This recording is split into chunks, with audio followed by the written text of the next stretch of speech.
To the Magic's Prep Point. Don't forget to like and subscribe, and to get more such videos and material, you can contact us at this number 032655900305. Today we'll have a look at some of the most important MCQs from JSMU MDCAT 2012 from the physics portion, and also have a look at some of the most important and very simple and easy tricks by using which you can solve your MCQs very simply and easily in the given minimum time. So let's get started. Here we are with our very first MCQ. उसमें वो क्या कहते हैं, a ball is thrown vertically upward. Alright, एक ball है, उसे upward फेंका गया है, मतलब पहले तो वो नीचे था, तब उसकी वेलोसिटी कितनी थी? Initial velocity 98 ms-1. अब वो ऊपर गया है, अब उसकी फाइनल वेलोसिटी है 0. ठीक है, जब जाता है ना टॉप पे और सबसे अपर पॉइंट पे कोई भी चीज़ जाएगी, अपवर्ड जहाँ जाके जब क्या होगी, स्टॉप हो जाएगी, तो उसकी फाइनल वेलोसिटी हमारे पास 0 होगी. ठीक हो गया. उन्होंने हमसे पूछा है how high does ball rise. ठीक है, जो बॉल है वो कितना हाई जाएगा, मतलब हमें इसका डिस्टेंस बताना है. What we are given the initial and final velocity and what we have to find is the distance. So keeping in mind these things, this formula is the perfect जो है match कर रहा है हमारी इस condition से जो उन्होंने हमें दी हुई है. लगाएंगे हम V F square is equal to V I square plus 280.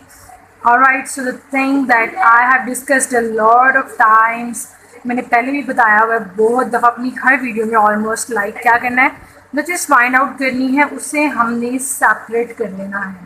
जब हम उसे सेपरेट कर लेंगे ना उस चीज़ को, सिंपली वैल्यूज पुट कर आंसर के इस तरह भी कर सकते हैं, देन वो क्या होगा, बहुत ही कॉम्प्लिकेटेड सा थोड़ा हो जाता है और अजीब सा हो जाता है. तो जो हमारे पास फाइनल वेलोसिटी थी वो 0 थी, यहाँ पे तो ये तो 0 ही रहा ना, तो ये क्या होगा, यहाँ पे इधर आएगा, जो इस तरह की फॉर्मूला की फॉर्म आ जाएगी हमारे पास. सॉल्व करेंगे हम तो हमारे पास क्या आंसर आ जाएगा इसका, 490 मीटर्स. तो इसका डिस्टेंस है, so here it is in the option number A.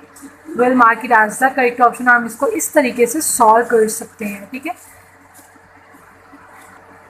Next have a look at some more example. इसमें वो हमें क्या कह रहे हैं यहाँ पे कि a particle is projected at an angle of 45 degrees. ठीक है, हमारे पास ये एंगल की वैल्यू आ गई है विद अ वेलोसिटी ऑफ क्या है 9.8 ms-1. Of course it's the initial velocity दिया, थीटा है हमारे पास, और क्या चीज़ है हमारे पास, इनिशियल वेलोसिटी है. हॉरिजॉन्टल रेंज हमें फाइंड आउट करनी है. कितना सिंपल है ना, पर इतना भी सिंपल नहीं है. देखते हैं कैसे.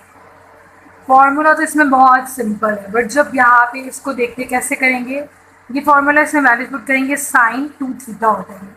हमारे पास एंगल कितना था, 45 डिग्रीज. तो अगर हम इसे थोड़ा सा ट्रिकीली सॉल्व करें अपना माइंड यूज़ करते हुए, तो क्या होगा, 45 इंटू 2 क्या आ जाएगा हमारे पास 90, और साइन 90 क्या होता है 1. ठीक है, कितना इजी हो गया ना. और बाकी को भी अगर हम इजीली सॉल्व देखते हैं किस तरह से करेंगे. 9.8 का स्क्वायर था, नीचे 9.8 था, उसको हम खोलेंगे, एक 9.8 से एक 9.8 कट, और सिंपली हमें इसमें मतलब बहुत ज़्यादा एफर्ट भी नहीं लगानी पड़ी. हमने इसका आंसर क्या कर लिया, फाइंड आउट कर लिया, और इसका आंसर हमारे पास आ गया है 9.8 मीटर्स. ओके, उन्होंने हमसे पूछा था रेंज, तो इसका यूनिट ऑफ कोर्स आपने 9.8 मीटर्स हमारे पास इसका करेक्ट आंसर. नेक्स्ट है एक और एमसीक्यूज, वो कहते हैं I is equal to r into p, where r is equal to the position vector and p is equal to the linear momentum. I in the equation में भी इस तरह करके वो कहेंगे हमें ना फॉर्मूलाज बताने चाहिए क्या है, और उनमें कौन सी चीज़ जो है वेरिएबल किस चीज़ को रिप्रेजेंट कर रहा है, और वो इस तरह कर सकते हैं. लाइक उन्होंने हमें यहाँ पे एक फॉर्मूला दिया है, हमें पता है कि आर इंटू पी क्या होता है, एंगुलर मोमेंटम, बट उन्होंने यहाँ पे आई को क्या कर दिया, रिप्लेस कर दिया. आई को हम करंट को रिप्रेजेंट करने के लिए यूज़ करते हैं. So we don't need to confuse ourselves. यहाँ पे ऑप्शन में तो उन्होंने करंट दिया, पहले तो बंदा देखेंगे ना आई ये तो करंट है, बट नहीं, it's not the current here.